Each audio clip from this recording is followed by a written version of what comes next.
तुम गिरफ्तारियों से डराते हो, ये रसूलुल्लाह के वो गुलाम हैं गोलियों के सामने खड़े होते हैं।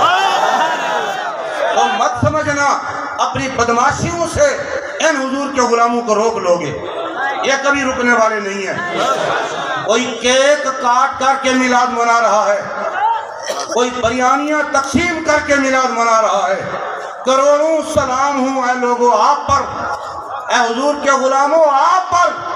15 दिन से धूप में खड़े होकर के 27 शहीद करवा करके और अपने घरों पर बार बार छापे मरवा करके यहाँ धूप में खड़े होकर के फिर लब्बैक के नारे लगा रहे हैं।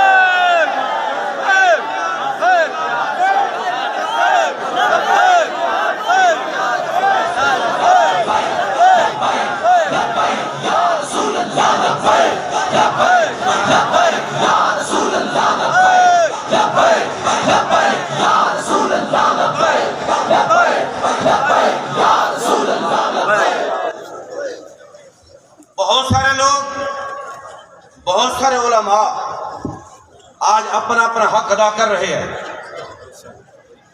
वो अपने बयानात के जरिए